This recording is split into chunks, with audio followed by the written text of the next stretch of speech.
This meeting, there'll never be another one like this. There'll be many other leadership conferences, leadership summits, but never one like this one. You are the inaugural community of the Midwest Summit Leadership. Hallelujah. You are that community. You are those difference makers. You are those people who are coming together individually, and then we come together as community. It's an amazing thing that happens when each one of us take that type of stand and say, I'm going to be the very best leader that I can be. You see, what happens in community is the who and not the what. Each person endeavors to be their very best that they can be.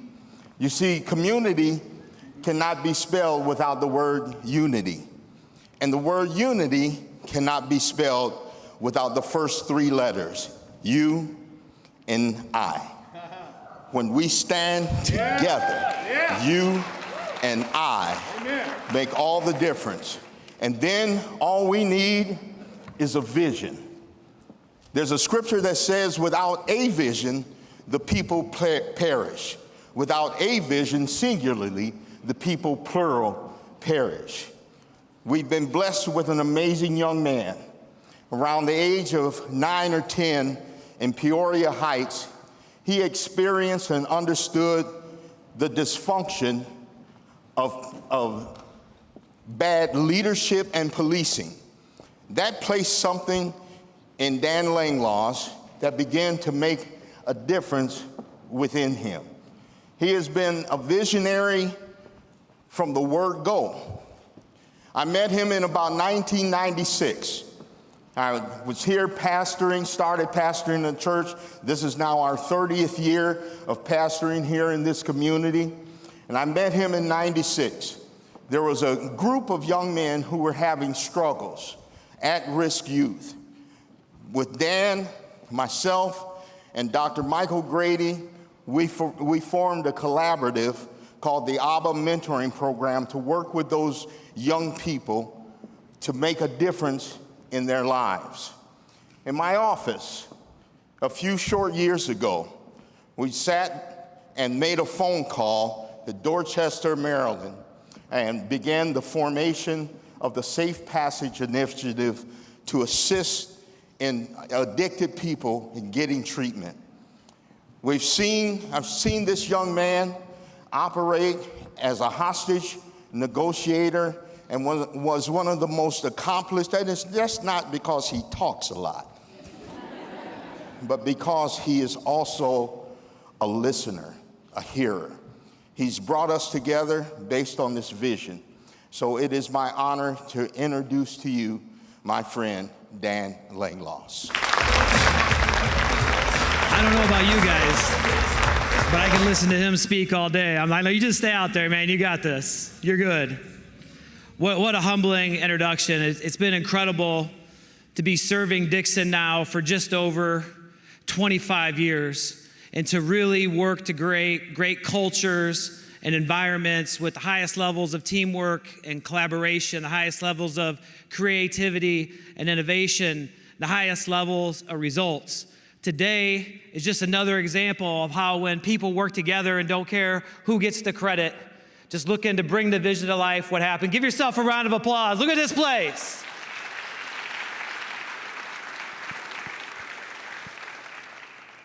I want to start by asking you a question. What would it take for you to leave a job you truly loved? What would it take for you to leave a job, a career that you've always dreamed of having? More money? A big promotion? A chance to make a greater impact? Family? Maybe to be closer to the beach?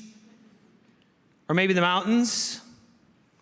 While these are some reasons that people leave their jobs, these are not the reasons behind the Great Resignation. These are not the reasons that more than 20 million people have quit their bosses and left their jobs in the past year.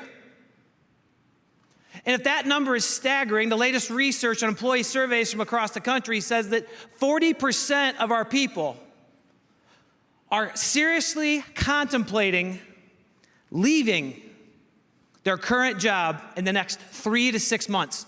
40% of people. We've all been through so much through the COVID pandemic.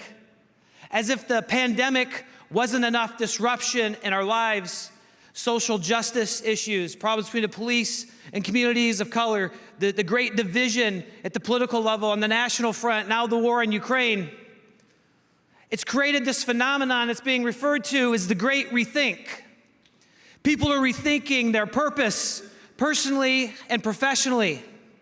And not only are they rethinking what matters to them and what drives meaning in their work, they're changing their expectations about not only what they will expect or tolerate from their current employer, but what they expect out of their current employer from a culture standpoint, from a feeling that they belong, from a feeling that their work matters and drives meaning. Over this past year, 51% of people have left their employer because they didn't feel a sense of belonging. And there's another 50% of people considering leaving their job because of a lack of purpose. Culture has never been more important. A focus on our people, a change of a P&L, of profit and loss, to people and listening is a must. We've got to listen to our people. We've got to look at and take serious this research, because if we don't, problems are sure to come. We know the issues of workforce and recruitment. I challenge us to start thinking more about retention. How do we create owners within our organizations? How do we unleash these champions? Because when we do, when people are owners, when they feel like they belong, they're 167% more likely to become your best recruiters.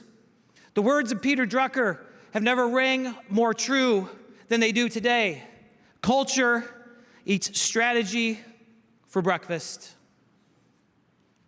In the summer of 2017, when I made the transition from police chief to city manager, we were charged with fixing a very broken, divided, and toxic culture. A culture founded in lack of communication, micromanagement, fear, and exclusion. A culture that lacked clarity on the vision, on the mission, on expectations. A culture driven by distrust and a lack of loyalty, collaboration, dedication, and commitment. A culture where we didn't feel like we mattered, like we didn't feel the work we were doing mattered. Morale was at an all-time low. It became an us versus them attitude where the 9 city departments were pitted against City Hall.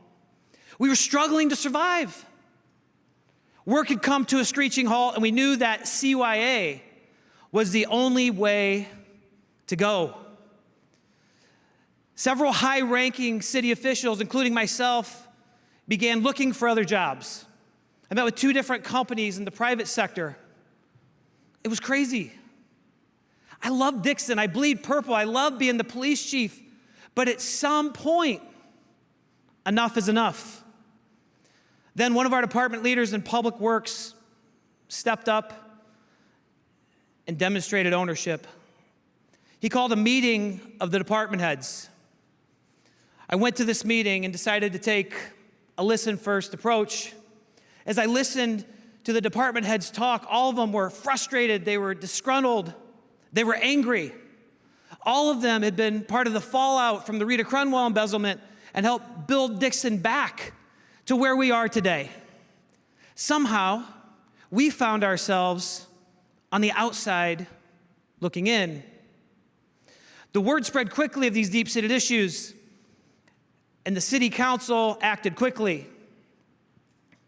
With encouragement from department heads and from city council members, I began to really think and lean into the value that guided my decision to help lead us back from the Cronwell incident. It's now Leadership Excellence Law number 12, when all else fails, lead. I decided to take off my badge, hang up my uniform, and make the transition to City Hall. I knew this transition wouldn't be easy because I had several areas where I lacked in technical competence: public works, building department, somewhat on the finance side. So I needed to make sure we created a team of purpose-driven owners that had the highest levels of technical competence that could complement my strengths and my skills and my experience and mitigate my weaknesses.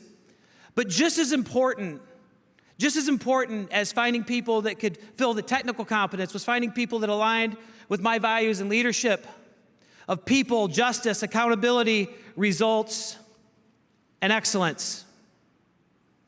What came to follow was the X factor that really unleashed the champions in our organization. This X factor is ownership. We began to see very high levels of loyalty, very high levels of commitment, very high levels of collaboration. We began to see creativity. We began to see innovation. Over the last few years, we've done 25% of our streets. We've won over $20 million in grants. Our people, our talented people in public works stepped up to help remodel City Hall. We did it for $300,000 less than what it normally would have cost. And we've implemented initiatives that have saved the city more than $6 million. That is the power of ownership. None of us can do it. None of us can do it alone.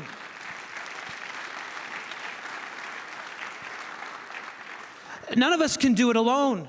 My great friend, Ed Bajiski, who's here, he was sitting back in this area, if he's still here, he's the executive director of the Illinois Chiefs. He came on the podcast. He said something really important and enlightening. He said, leaders don't have to have all the answers.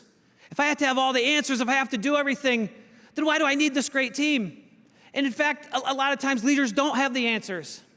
Don't come and ask me a question about a building code or something to do related to public works. I don't know, I don't get involved. We've got great people to do those things. We've got owners to do those things. I want to ask you a question. By a show of hands, how many people here have ever rented a house or an apartment? By a show of hands, look around. When you rented a house or an apartment, did you ever think about and seriously consider remodeling the kitchen? No? Did you ever seriously think about or consider finishing the basement or adding a deck? What about changing the HVAC or redoing the roof? If you ever seriously considered doing any of those things, please raise your hand. You guys were gonna change the kitchen in your house and remodel the basement? You're amazing. See, they ruined my punchline. But really, from the side, that's not what renters do, that's what owners do, and that's the power of ownership in our organizations. Today, I'm excited to share with you the pillars that create ownership and unleash the champions in your organization. Not only does ownership create great teams and great organizations, people who demonstrate this quality bring the highest levels of creativity, innovation, and excellence. I define ownership as the extreme emotional and psychological commitment to the vision, to the mission, to the goals of the organization. It's the extreme emotional and psychological commitment to our team members, to all of our team members, and to the customers we serve, and in our case, the community. Owners are fueled by purpose and driven by impact. They're constantly looking to get 1% better each and every day and help those around them doing the same. They're constantly trying to add layers of greatness to their great organization, to their great community. These people are loyal, collaborative, 100% dedicated and committed, and feel a duty and a responsibility to continue to push the organization and those around them forward. These people take a solutions, not problems approach and proactively solve problems at the lower level so they don't become bigger issues. We believe there are 3 types of people in organizations, and those 3 types of people are owners, renters, and transients. Just because somebody goes into one of those classifications, just because somebody's an owner today, doesn't mean they'll be an owner tomorrow. Just because somebody's a renter today doesn't mean they'll be a renter tomorrow. And it's okay to have renters in your organizations, especially ones that'll remodel their kitchen.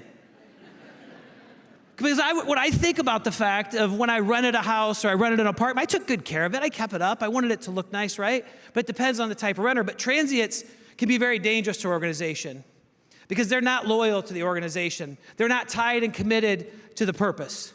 And if we've had people that went from owners or renters down to transients, this is a very dangerous thing. This is what these people look like right here. They are angry, they are disgruntled, they're discouraged, right? That was the feeling we had. We were angry, we were disgruntled, we were discouraged, and at times we were just outright defiant. That's what these negative cultures create. Today I am excited to share with you the 7 pillars of ownership, these pillars that unleash the champions in our organization. Pillar 1, psychological safety. Pillar 2, sense of belonging. Pillar 3, assigning purpose. Pillar 4, confidence. Pillar 5, empowerment. Pillar 6, innovation. And Pillar 7, commitment. And very high levels of commitment transition to ownership. See, ownership, this feeling that we have, it's hard to describe. How do you define trust? How do you define trust? If somebody said, what's trust mean to you? Safety. What does trust mean to you? How do you define love? How do you know the moment that you began to trust, or how do you know the moment that you fell in love? These things are hard to describe and explain. It's the same thing with ownership. This happens with time and consistency when we create environments like this. And what we want to understand with these pillars is they build on one another. You're not going to have innovation and confidence and empowerment and commitment if you don't have psychological safety or sense of belonging. You're not going to have ownership if we have an aligned purpose, if what they do doesn't matter to them and drive meaning to them. Pillar 1, psychological safety. Fear is the kryptonite of psychological safety. Fear is driven by a lack of trust, by uncertainty, by inconsistency, and by exclusion. Fear is driven by perceived social dangers like humiliation, judgment, by not feeling they're going to be alone, by being an outcast. Fear is driven by power and control leaders who are only interested in having their own back and are willing to throw you under the bus to protect their own. These are the kind of cultures that create and that drive fear. Fear is the kryptonite of psychological safety. When we think about psychological safety, this term coined by Amy Edmondson, it is a belief that one will not be punished or humiliated for speaking up with ideas, for asking questions, for sharing concerns. They will not be punished for making mistakes, for stepping forward and asking for help. These are the kinds of environments we need to create where people can give and receive feedback, where they can raise issues and concerns, where they can disagree, where they feel comfortable stepping forward when they've been given a directive to point out that, hey, look, had you thought about this? Have you thought about that? Because I'm worried that it's going to cause problems and issues down the road. People that have high levels of psychological safety are willing to step out of these small cages we put ourselves in with low ceilings and tight walls. Those low ceilings and tight walls are caused by fear. They never let us recognize or realize our full potential. They allow us to admit when we make mistakes. They allow us to ask for help. There are four primary things that I believe create psychological safety. They are trust, being human, inclusion, and appreciation. Trust is the currency of leadership, and trust is the foundation of psychological safety. Without trust, leadership and psychological safety cannot exist. We've heard from Heather Younger and Dave Schreiner today talk about the importance of personal connection. To build trust, we got to have genuine care and concern for our people. They've got to feel like we have their back. We've got to proactively communicate and make sure we share the information that's important for them to be able to do their job or changes. We need to make sure that they don't hear important things from other people and not from us. When we proactively communicate with people, we tell them they're important, they matter, the work they do matters. We care about them enough to communicate what's going on. When we invest in others, we build trust. When we coach, when we mentor. But it doesn't have to be coaching or mentoring. It can be something as simple as stopping in and checking on how somebody's kid did at the volleyball game last weekend or at the dance recital. It can be stopping in and checking to see, how somebody's mother's doing who's in the hospital, or a family member that had COVID. But when we invest our care and our love in others, when we invest our time and coaching in others to help them reach their goals, to understand what their goals are, it builds incredible levels of trust. And then we got to have their back. The success of the team, the accomplishments of the team are always because of the team. They're never because of the leader. And when we fail and when we make a mistake and when things don't go the way they're supposed to go, the leaders step up and say, that's my fault. That's my bad. I got their back. That's my fault. Because the bottom line is, it's your duty and responsibility as a leader to create these cultures and to get the results. If it doesn't happen, I don't care who did what, it's your fault. And when people know that you've got their back, they will have your back and they will go to the end of the world for you. People don't want to work for gods.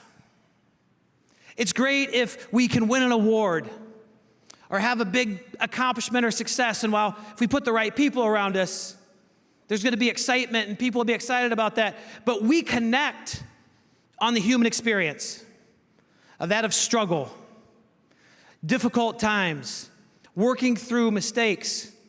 You see, I believe fully that we got to get to know our people on a personal level, and we've got to let them get to know us on a personal level. We got to be vulnerable. We got to be humble. We got to be willing to say, hey, look, I don't know the answer. We got to be able to say, hey, look, I made a mistake here. We were in that meeting, and I got a little bit passionate, and I think I came across with intensity, and I'm sorry. When we can admit mistakes, our people feel comfortable to admit mistakes. When we create an environment where we actually encourage our people to question us, that drives very high levels of psychological safety and creates an environment for people to bring their full selves and their full potential. Inclusion. Inclusion is such an important thing, especially when you have diverse environments. When I talk about diversity, I do talk, gender, right? Race, ethnicity. But there's a lot of different other kinds of diversity, young people and old people, from a big town or a small town. Differing political values, which you try to keep out of the workplace. But when we think about diversity and inclusion, the best definition I've heard is diversity is inviting someone to the dance, and inclusion is asking them to dance. We've got to be intentional about asking our people to dance, about giving them a voice, especially in the things that impact their job and their duties. Because let's face it, what in the heck do I know about how we should do the ADA ramps, right? But there's people that go out and don't know and inject in that. We need to include our people and give them a voice and understand what it is they need. Appreciation is fuel for the soul.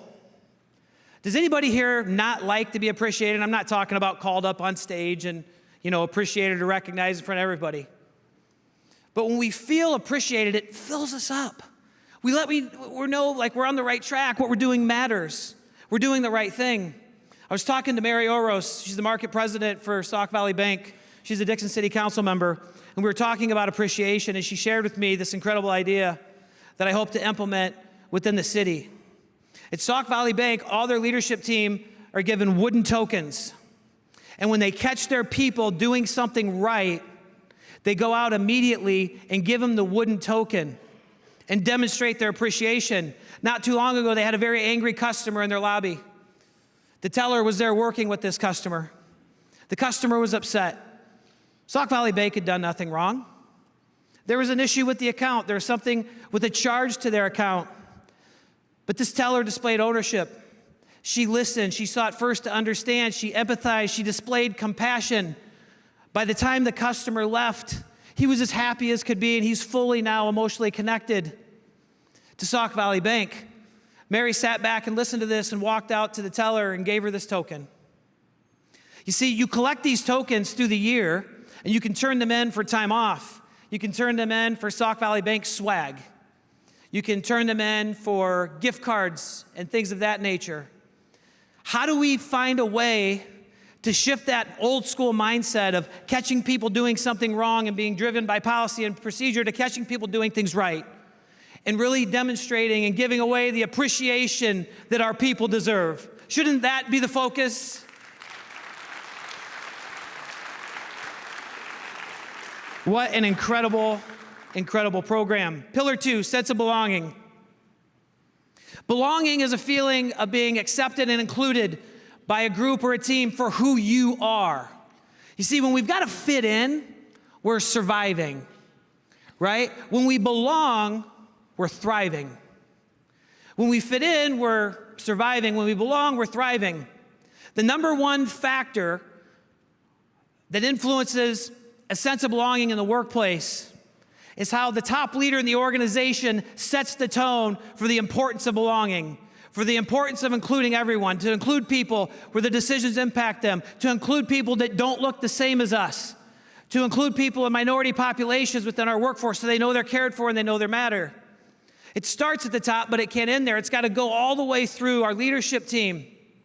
And where we create cultures of belonging, the expectation has to be there for every member of the team to make sure that everybody on the team feels like they belong. That's how we create high levels of belonging.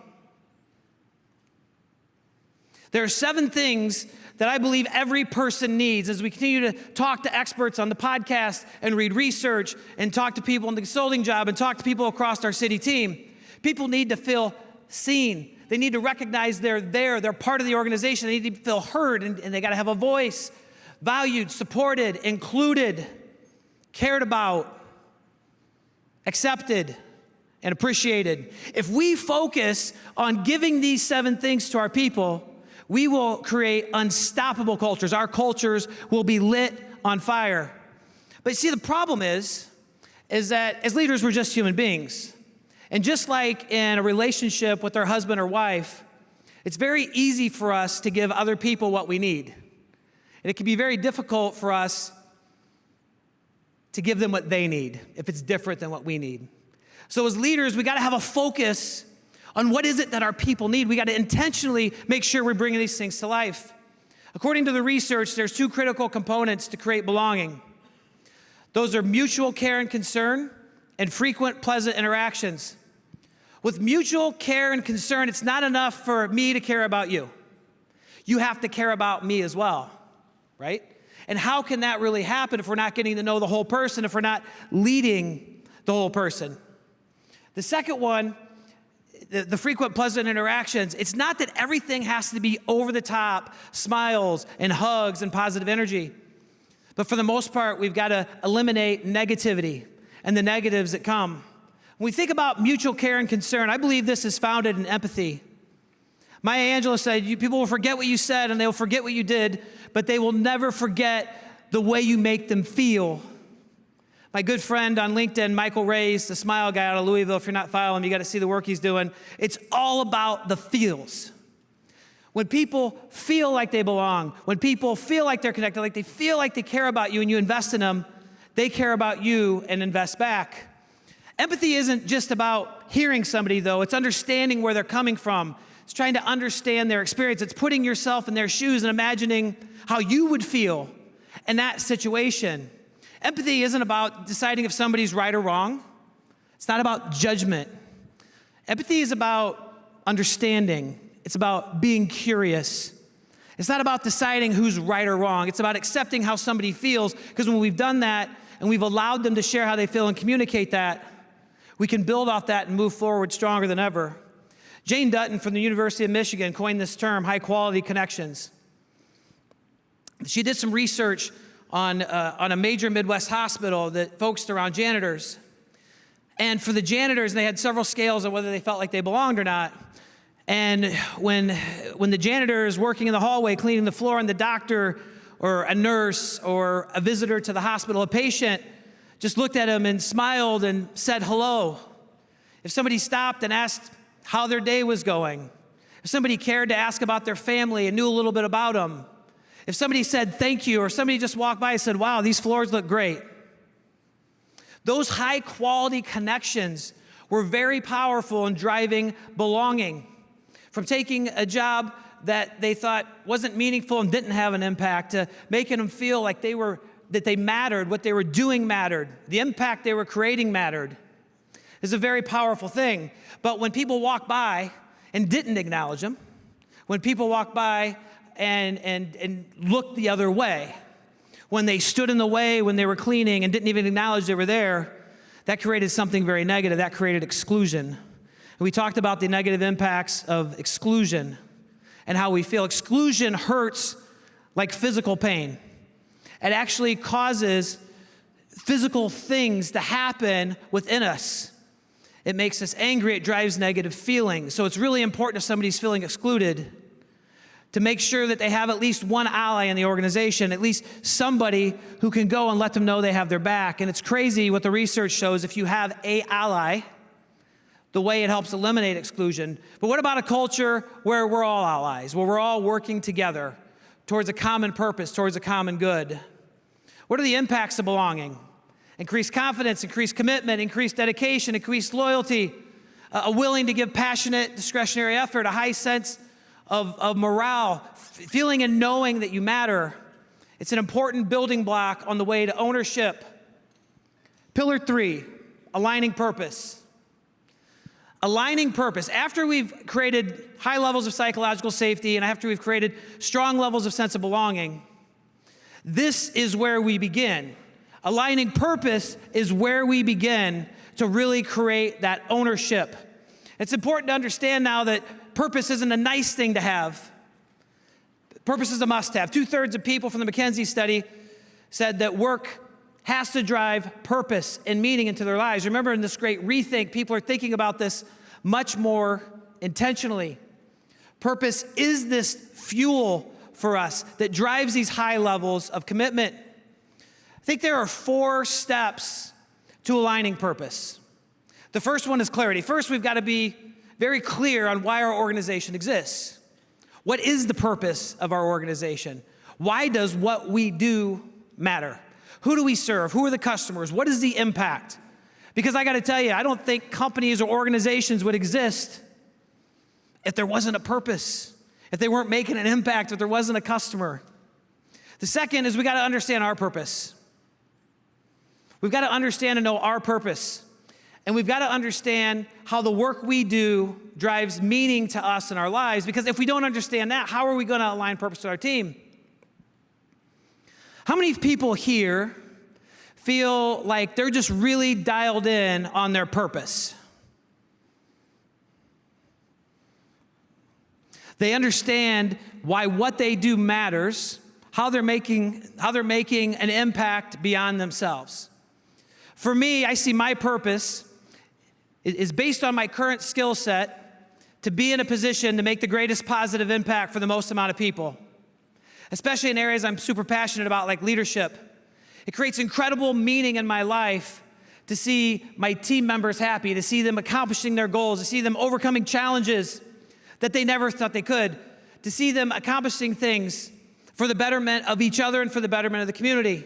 I find incredible purpose in protecting children from child predators. I find incredible purpose from helping people who suffer from addiction and mental illness. I find incredible purpose from standing on this stage, speaking and sharing with each and every one of you in hopes that there'll be at least a little thing that you can take away so you can do your job better. But not for you to do your job better, because the impact's on the people.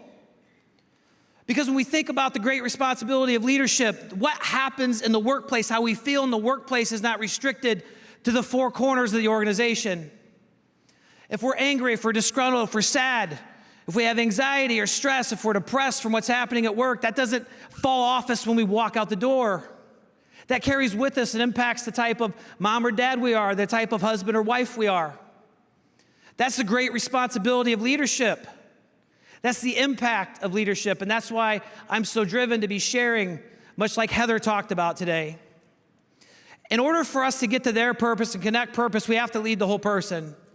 We have to understand their passions, their motivators, their desired impact, their fears, their values, what they want their personal brand to be, right? You can see from this that this is a conversation that we just don't have with anybody. We have to have a relationship with the people we are serving to have permission and for them to open up about these kinds of things. McKinsey lists 9 different types of purpose. We're not going to go through each of these and explain what all of them are, right? You can see the screen. But achievement, caring, respect, conservation, freedom, tradition, enjoyment, equality and justice, and stability. So if we're working with somebody and we're having intentional conversations about purpose, or if we're ourselves are struggling to understand what's driving meaning in our work or what our purpose is, what we want to do is take a look at this chart. What we want to do if we're going to have an intentional conversation about purpose and aligning purpose is to give this to our team member a few days in advance of the meeting. We could go back and give it out to all our team members and talk about why we're going to do this. It's important that we make sure what the work you do matters, that you feel value from it. And once they do that and we sit down and we look to unlock their purpose, here's just a couple questions. There's many, many questions we can ask. But what do you like about your current role? What is it that when you're doing, it sets you on fire? What about your job drives meaning to your work? Like when you're doing this part of your job, what is it about it that matters to you or drives meaning? And what barriers are you experiencing or do we have in place or occurring in the organization that stop you from living your purpose? Once we have these intentional conversations, this is when we can align purpose. And it's important through the hiring and through the onboarding to make sure we have people that align with our purpose about what we do matters. It's important to them, right? But we can't let that be enough. We've got to intentionally have these conversations. When we look at those statistics, it's more important now than ever. Pillar 4, confidence. Confidence is the spark that allows us to take action when we are uncertain. It's what allows us to take risk. It's what allows us to step out of our comfort zone. It's what allows us to perform at our highest level, at our full potential. That is the power of confidence. And we want to make sure that our people are as confident as they can possibly be before we empower them, so we can maximize that in the innovation and their commitment so they can fulfill their purpose in the work that they're doing. Confidence really comes from 2 areas. It comes from inside, and it comes from the outside forces. As leaders, when we're intentional about building our team members' confidence, it matters, and it helps their confidence grow. There are 4 things I want to talk about very quickly today that we use to build confidence. The first one is competency development. We can't just assume people know things. We can't assume because they're not doing something right that they're lazy or they don't care. Maybe they don't know. Maybe they don't understand. Maybe we weren't clear on the expectations. Maybe we didn't give the training that we thought we had given. Competency building involves coaching, right? And what's the difference between coaching and training? Anybody, what's the difference between coaching and training?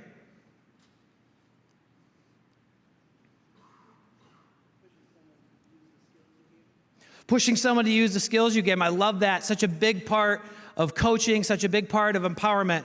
When I think about the difference between training and coaching, training is showing somebody what to do. It's telling them what to do. It's answering their questions for them. Coaching, right, is about demonstrating and showing, but coaching is more about asking them questions, right? Coaching is more about when we show somebody how to do something, making sure that they do it, provide feedback to that. Coaching, when somebody comes in and has a problem or some kind of a conflict or something to try to overcome, it's so easy for us to give them the answer. That's not coaching, that's more training. Coaching is taking that time to ask the questions because oftentimes the answer is found within ourselves. Great leaders are great multipliers. We cannot be multipliers if we're answering every question for people. We've got to help bring it out of them because most of the time the answer's in them. The second thing is the 10-to-1 rule. This is something that I adopted a long time ago. I love to coach, love coaching soccer, volleyball, coached a little baseball. And so the 10-to-1 rule is making sure that we're having 10 positive contacts with our people to any possible 1 negative. We're making 10 deposits to any 1 withdrawal out of our leadership bank account, out of our relationship bank account. That can come in the form of saying, good job, great work. That can be when Mary walked out with the token. It can be a demonstration of appreciation. It can be words of encouragement. It can be just some positivity. It can be telling somebody you got this. But it's important for us to have at least 10 of these positive interactions that drive positive energy and emotion to everyone negative. The next is believing in others, seeing more in others than they see in themselves. Has anybody ever had this experience? Like we just didn't believe we could do something. Maybe we never imagined that we could do it. Has anybody ever had that happen to them? About 2 years before I became the police chief, I was working with an attorney in the Assistant State's Attorney's Office named Lorinda Lampkin. For those of you that are familiar with Shining Star Children's Center, she's the one that brought it here. She's the one that had the idea. And she was talking to me, we became friends, and she said, Danny, what are your goals? What do you want to accomplish? And my goal and hope was to become lieutenant one day. It was the rank between where I was and police chief. And she says, why are you shooting so low? And she went on to tell me why she think I would be a great police chief. That's the first time I ever thought about the possibility of stepping into that role, into a position where we'd be able to have even more impact. And then the last thing is helping instill a champion mindset in our team members, right? We want to set the expectation with our team members that failure is nothing more than growing. If you fail, you're not a failure, you just failed. And when we understand that we're not a failure, it's not something that comes in with fixed mindset, right? We just failed, then we know we can learn, we know we can grow. And then we want to encourage people and say, hey, look, failure is where true growth occurs. Like every failure is nothing more than a step on our pathway to success. And when we reframe failure is something positive, it helps grow the confidence and make our people more willing to step forward, to take chances, and to reach their full potential. That's why law number 8 in the 12 laws of leadership excellence are change, challenge, and failure are where true growth occurs. Change, challenge, and failure are where true growth occurs. Challenge is opportunity.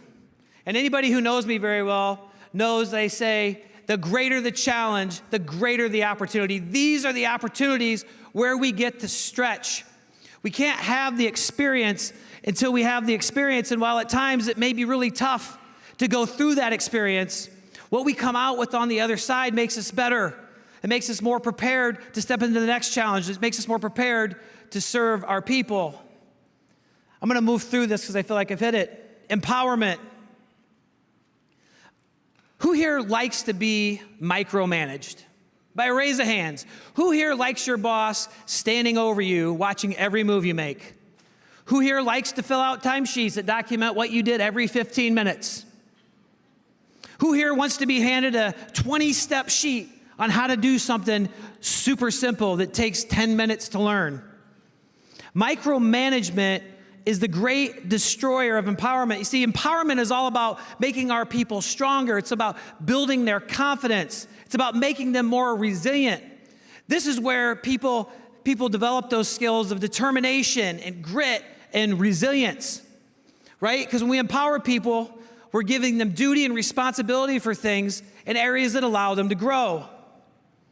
There's some similarities to confidence and empowerment, but empowerment is really about creating those stretch moments. They don't have to be big things. Giving somebody a voice is very empowering. Asking them what they think and how they would solve the challenge, and then implementing that is very empowering. Assigning people meaningful work that matters, not just the medial work, right? Assign them meaningful work. Challenge them, issue a challenge. If they don't think they can do something, challenge them to that. Make a little small, fun bet on it. Let them know that you believe in them, right? Go back to the idea that this challenge is where true growth occurs. We got to be there to support them. When we empower people, we got to make sure to give clear expectations. And we got to make sure that we're empowering them in the right areas, that they do have the skills. Sometimes empowerment, requires us putting bumpers up. Like anybody here ever bumper bowl? The ball never goes in the gutter. It's absolutely perfect. My daughter needs them for every ball she throws, right, Lexi? It's great to have you here, hon. But we've got to be there to support them, but we can't intervene. They've got to understand that they can come to us. If we see them going down a wrong road, that's when we coach. We say, well, have you thought about this? Or have you considered that? And then we got to get out of their way. I've seen so many leaders that are great at coaching and mentoring and training and inserting positive energy. But what they can't do is they can't get out of the way. Remember, great leaders are great multipliers. When we empower people to take action, to learn and to grow, to challenge the status quo, that's where innovation occurs. They've got high levels of psychological safety. They know they belong. They're aligned to their purpose. They know they matter. They know what they're doing is mattering, right? They have confidence, and now they've been empowered. Because the thing about innovation, and why I believe it is so powerful, is that the best way to predict the future is to create it.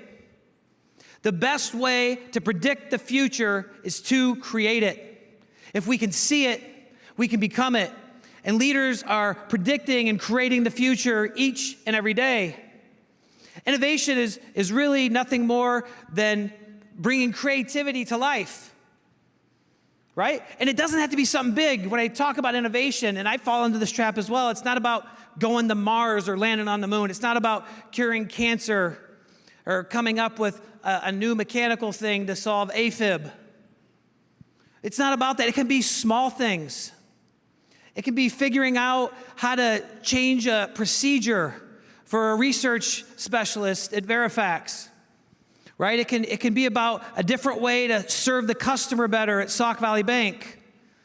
It can be an improvement on the production line or in sales and messaging at Wall Clipper.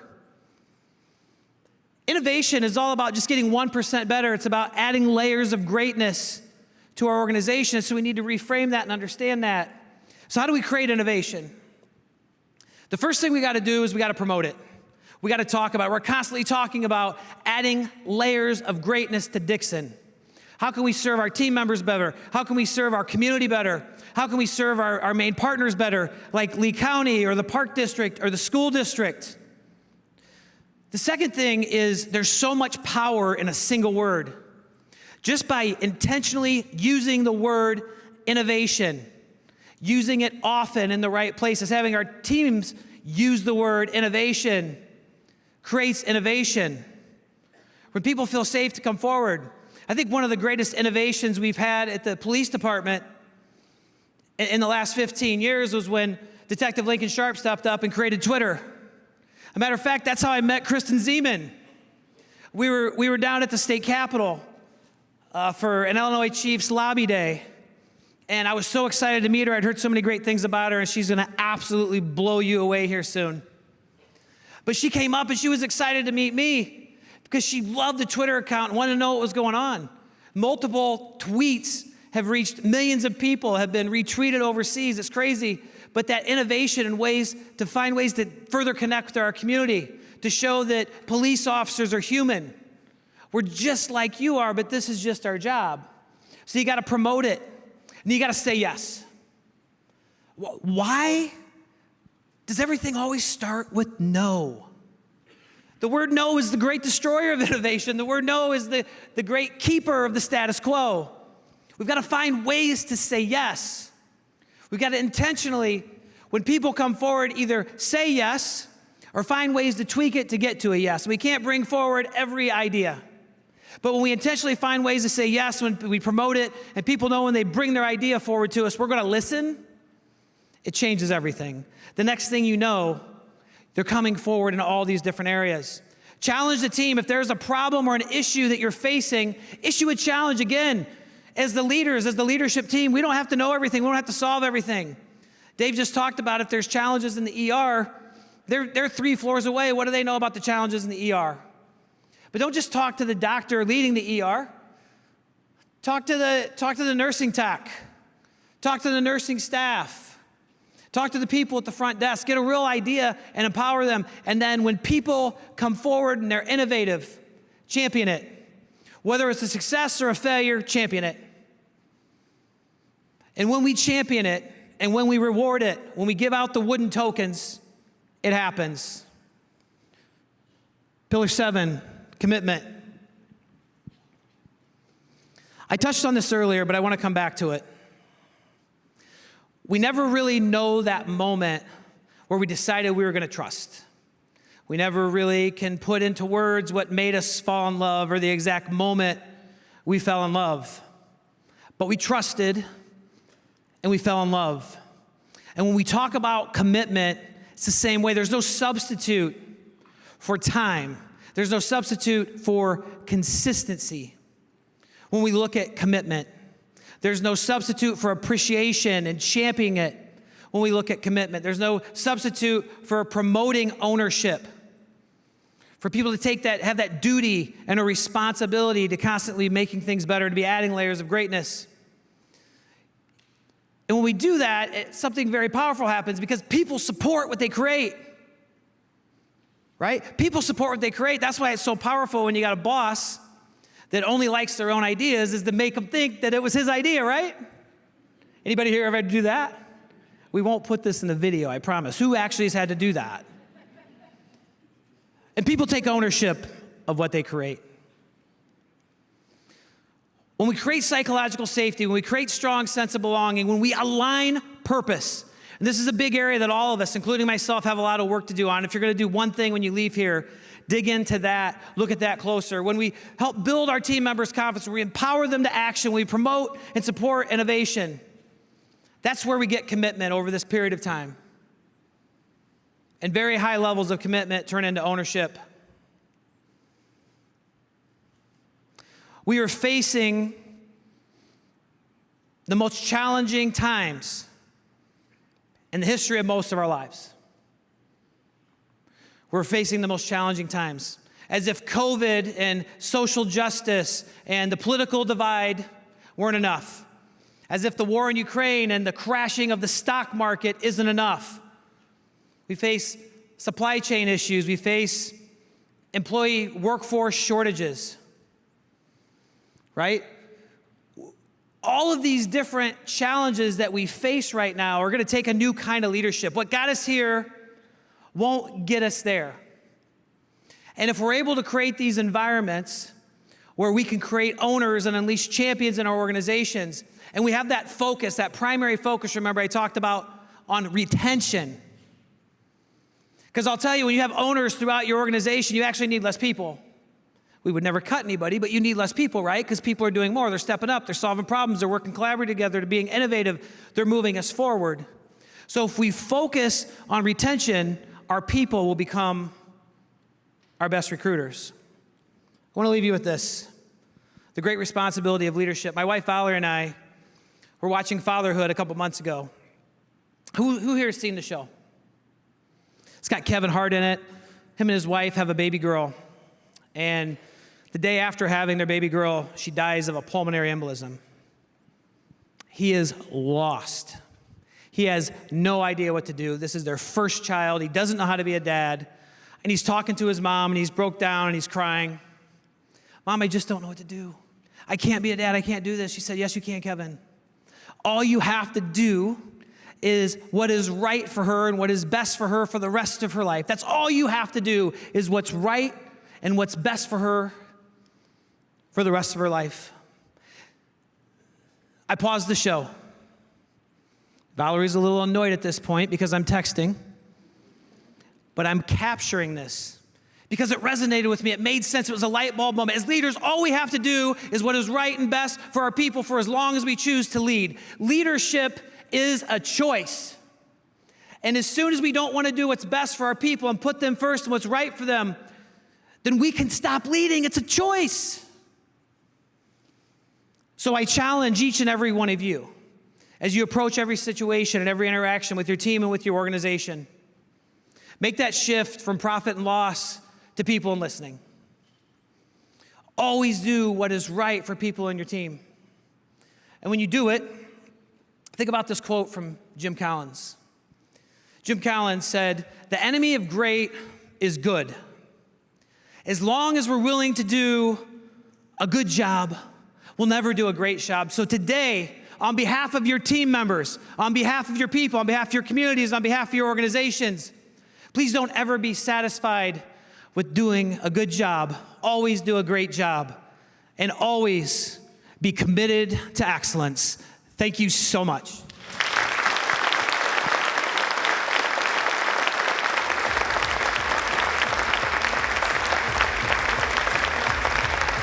What a day.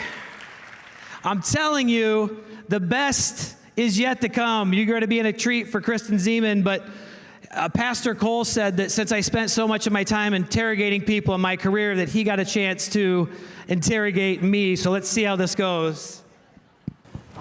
In all the things that you shared and what we've gathered here today, and we still have the best yet. If you could sum it up, when there are folks here that have a catalog full of notes, what would be that one thing that you would want people to walk away with? I think all of it comes back to what we heard is that shift from profit and loss to people and listening. You know, when we take care of our people, we get the result. You know, when I made the transition to city manager, somebody said, you know, I have no doubt that you can do a good job, but my concern is that if push comes to shove, you'll put people in front of results. And I just kind of laughed and shook my head because that statement doesn't get it. When we take care of our people, when we give them what they need, when we create these kinds of environments, they will always get the result. Always. Thank you. Shift. OwnerShift. There has to be that feeling that you can actually own. In this climate of unconscious bias, how can people of diversity really know that they can shift into that place? Yeah, that's a great question. It's a question we're all striving to answer and challenged to answer, but I think when there is diversity, even though we got to be intentional about creating belonging and setting that tone, we got to be more intentional about it, right? You know, on our department head leadership team, Becky Fredericks is the only female on that team. And so when we're sitting around in a group discussing something and the men are speaking up, you got to make sure that you're creating a place for a different voice, that you're intentionally creating that voice. You've got to lead with empathy and understanding. I think we've got to be very intentional. We've got to make sure that people of different race or different gender have somebody that is intentionally focusing on making sure that they are included. And that all starts with the top. And so I think that intentional focus is what has to happen. And again, we have to stop being so judgmental as human beings. We're always judging.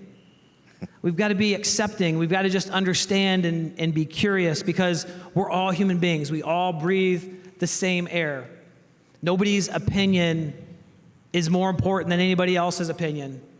The city manager isn't more important than the janitor, right? And we create environments like that and people feel it and we're living it each and every day and we're promoting it.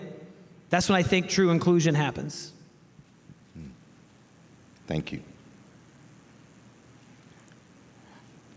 Corporations, companies spend thousands of dollars for consultants and come here to this amazing leadership summit. But we often still walk away with scotomas, with blind spots. How can we, in these moments, allow for those scotomas, those blind spots to be removed? What else can take place? That's a great question, and that's actually something we talk about a lot because over my years I've gone to a lot of leadership training. I've had the ability to go to a lot of different courses and attend events like this, which is a big driver, like bringing this here so more and more people can experience it because it's phenomenal. But when we'd walk away or we'd take a break, and people are making fun of me because I'm taking all these notes and I'm talking about how good this was or that was, and then a couple people are like, oh yeah, no, that's what we do all the time.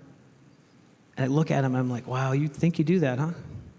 And so I think the way that we eliminate our blind spots is we have conversations with people close to us and that we trust. And that person for me is Matt Heckman, our assistant city manager. Another person is Steve Howell, our police chief, Becky Fredericks. And so when we're in difficult situations, when things might get heated, when there's a chance where we could be damaging relationships, I'll just double check and I'll say, hey Matt, I was trying to come across as caring. I was trying to set an expectation in a soft way. I was trying to make sure I listened to understand and was curious. But I'm just not sure when I walked out there how I did. Can you please provide me some honest feedback? If we think we're a certain way as a leader, we don't have to wait for a situation. Go to somebody that you know, somebody that you trust, somebody that you respect, somebody that will be honest with you, not somebody who'll just tell you what you want to hear. and ask them, because I think that's where it starts. That's where emotional intelligence starts, because we're not good at judging and knowing who we are. Wow. I know that there are folks who have questions for you, and we want to prepare that moment. I just have one more question for you. What was that aha moment that drove you so deeply and so passionately into leadership or sharing leadership? You know, I just think I'm just driven to be in a position where I can make a bigger impact.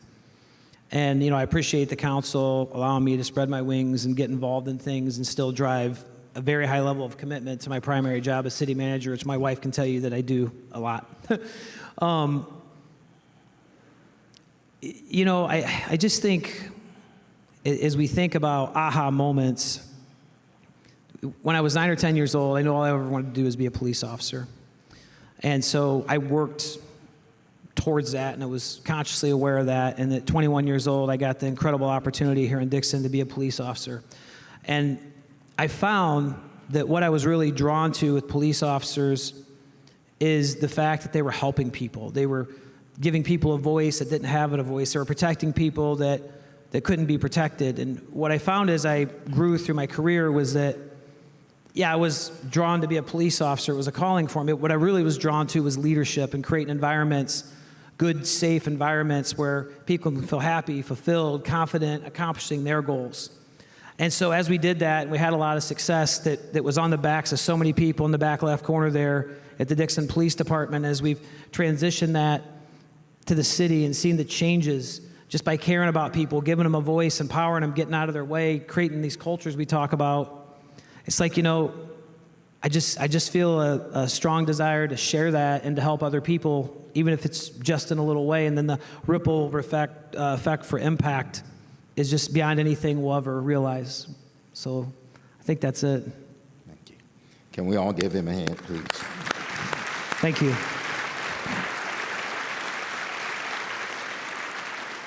Want to open it up for questions, please?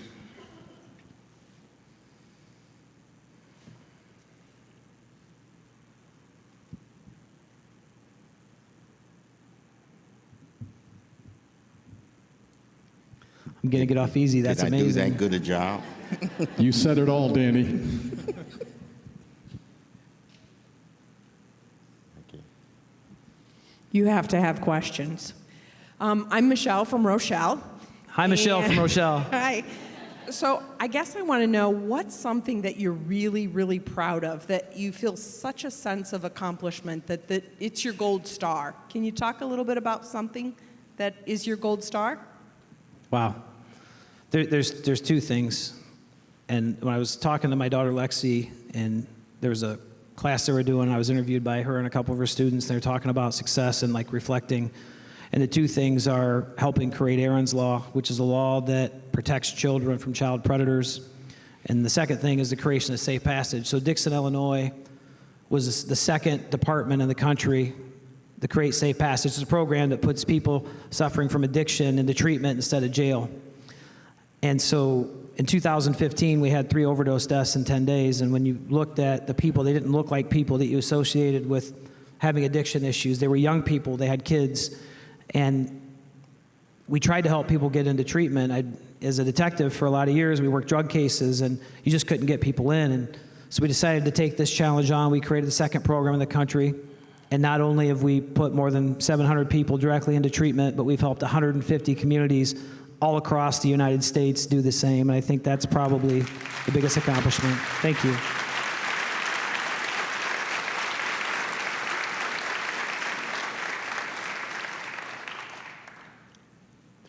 Other questions, please?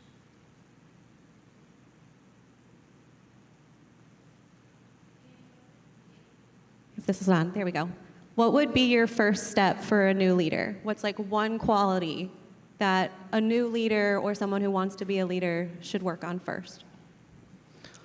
I think it's really about your people skills. It's about the first thing we have to do, and a lot of leadership things, I ask the question, Why do you lead? Why do you want to lead? Because why you lead directly turns into how you lead.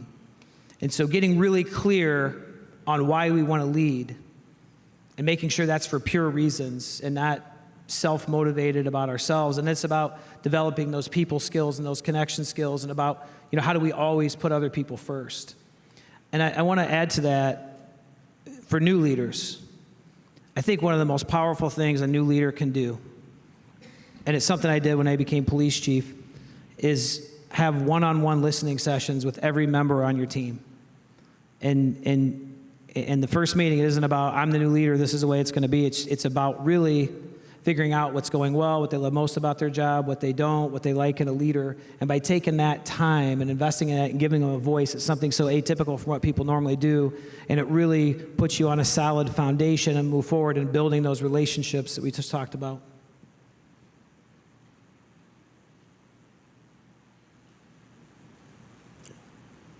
Thank you. Thank you for your passion. Thank you for that driven direction and the vision that is bringing us here right now. Thank you. Thank you, my friend. I love you. Thank you so much. The best is yet to come.